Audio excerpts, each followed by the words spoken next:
A ver, oraciones copulativas contra predicativas.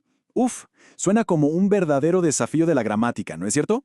Pero la verdad es que una vez que entendemos la lógica que tienen por detrás, todo, absolutamente todo, empieza a cobrar sentido.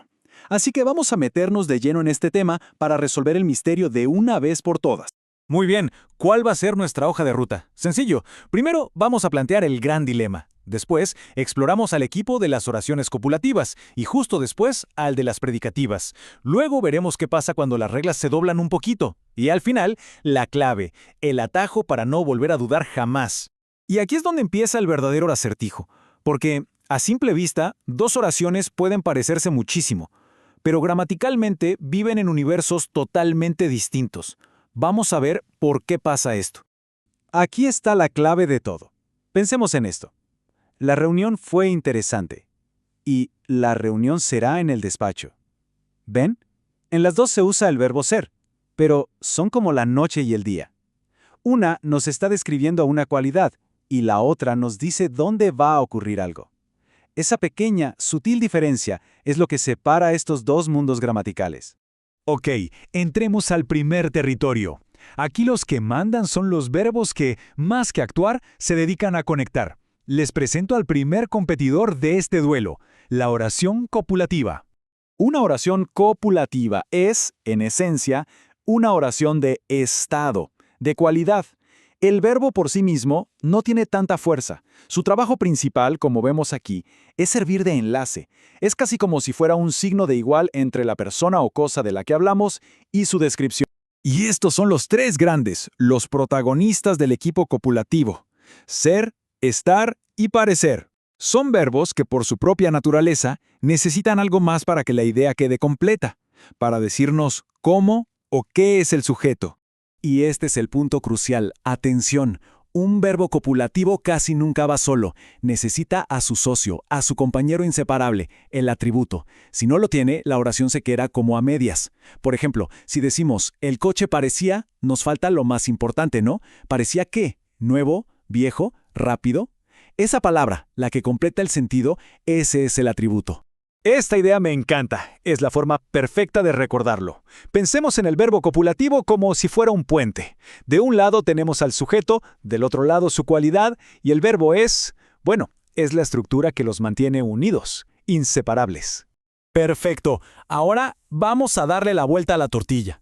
Nos metemos de lleno en el universo de la acción, del movimiento, de los procesos.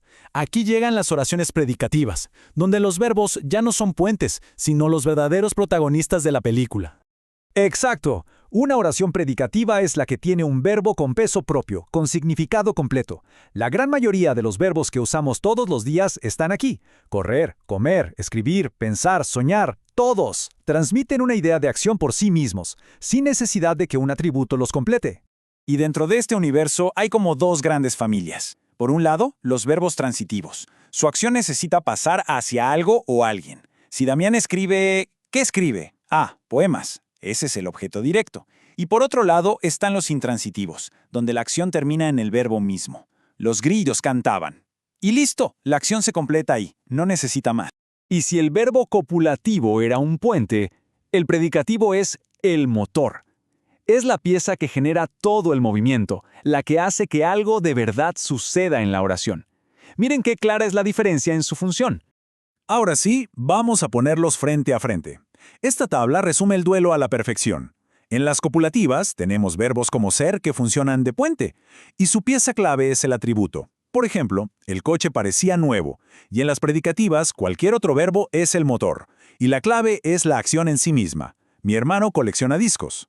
La diferencia, vista así, es clarísima. Pero, como en toda buena historia, siempre hay giros inesperados. A veces, los verbos que creíamos conocer se portan de maneras que no esperamos. Aquí es donde la cosa se puede complicar, pero vamos a dejarlo todo bien claro. Volvamos a la pregunta del principio. Aquí tenemos al verbo ser jugando para los dos equipos. En mi vecino es médico, ser es un puente clarísimo que conecta a vecino con la cualidad médico. Pero en la boda será en la iglesia, ser ya no describe nada. Significa ocurrirá, tendrá lugar. Está actuando como un motor. Y esta es la regla de oro para no caer en la trampa.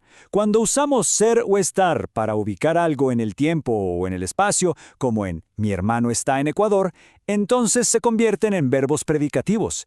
No son un puente, sino que indican una acción, la acción de estar ubicado o de tener lugar. Pero cuidado, que el tráfico también va en sentido contrario. Hay verbos de acción como volverse o ponerse que a veces se disfrazan de copulativos. En se volvió huraño, el verbo no está describiendo una acción física, sino un cambio de estado. Funciona como un puente hacia ese atributo, huraño. Bien, después de todo este análisis, llegó el momento de simplificar. Porque sí, existe un atajo, una herramienta mental para resolver este dilema de forma rápida y sobre todo eficaz. El proceso es de solo 2 pasos. Primero miramos el verbo. Si no es ser, estar o parecer, ya está, es predicativa, caso cerrado. Si sí es uno de ellos, pasamos al segundo paso. Nos preguntamos por su función. ¿Está actuando como un puente que conecta una descripción o como un motor que indica un evento en un lugar o un momento? La respuesta a esa pregunta lo resuelve todo. Así que para resumir toda esta explicación en una sola idea, aquí está. La gramática puede parecer muy compleja, pero a menudo todo se reduce a una idea central, a un concepto clave. Y en este caso, la gran diferencia está entre unir y actuar, entre ser un puente estático o ser un motor dinámico. Y para cerrar, dejemos en el aire una pregunta que va más allá de la sintaxis. Pensemos un momento en cómo usamos el lenguaje todos los días. ¿Qué hacemos más? ¿Pasamos más tiempo describiendo cómo son las cosas, las personas, los sentimientos, o sea, construyendo puentes de significado? ¿O nos dedicamos más a narrar lo que pasa, a poner en marcha los motores de la acción? Es una reflexión interesante sobre la esencia misma de nuestra comunicación.